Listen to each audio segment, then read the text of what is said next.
The buried crimes against Biafra, what Nigeria tried to forget.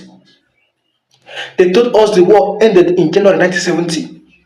They told us to move on, to forgive, to forget, to return to normal. But my grandfather used to say, some wars end when the guns fell silent. Others continue inside the hearts of those who survived them. For many years, I did not understand what he meant. Then I began listening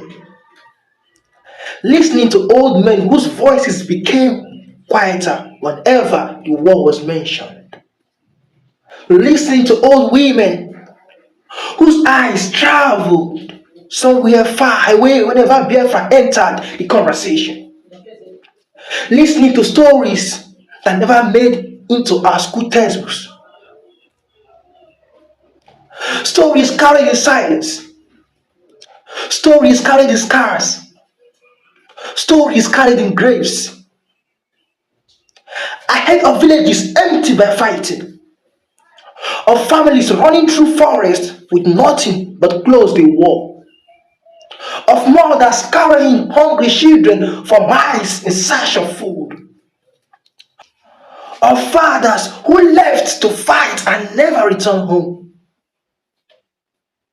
of children who grew without ever knowing where their parents were buried.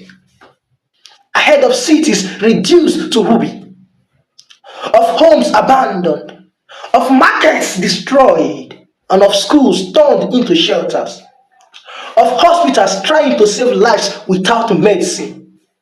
Then I learned something even darker.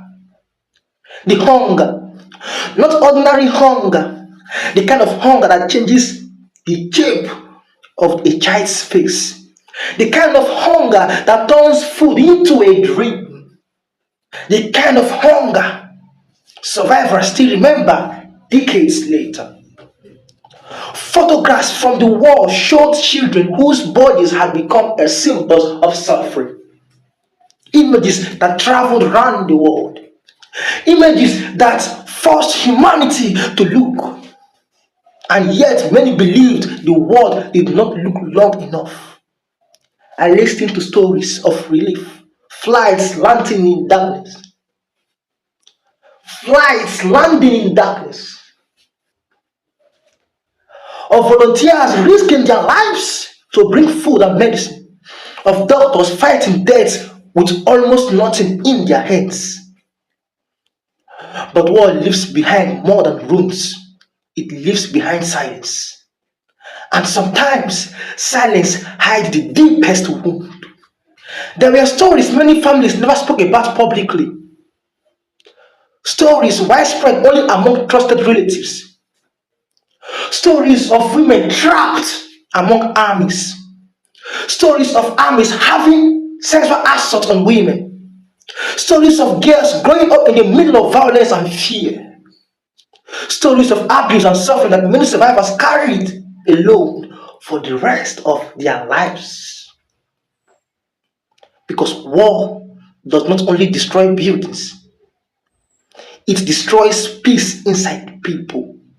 And some wound cannot be photographed. Some wound live quietly for generations. Then there were stories of those who fought with their lives in their hands.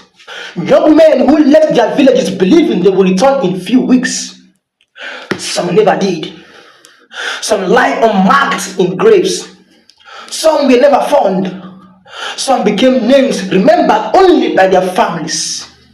And still the war continued, year after year, battle after battle, town after town, until finally in January 1970, the guns became silent. Officially the war was over, but memory is stubborn. Memories refuse to disappear simply because a document has been signed. For many families, Biafra did not end in 1970. It continued in stories told under moonlight, in old paragraphs hidden in drawers, in names given to children, in anniversaries quietly remembered.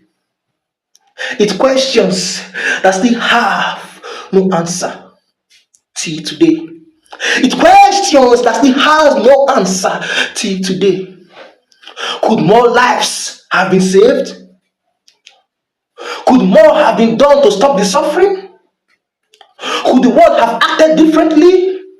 History still debates those questions. Different people give different answers. But one truth remains: millions of civilians suffered, and suffering deserves remembrance. Because remembering the dead is not hatred. Remembering the victims is not revenge, and remembering history is not division. It is memory, and memory is how nations heal. Memory is how nations heal. My grandfather once told me, a people who bury their history may someday bury their future too. Perhaps that is why these stories continue to be told.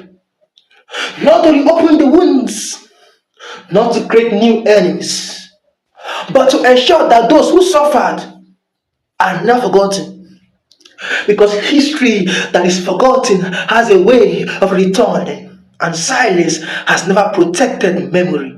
So let me ask you, what part of Biafra story do you believe future generations should never forget? Tell me your answer in the comment section. Voice that speak for Africa. Follow for more.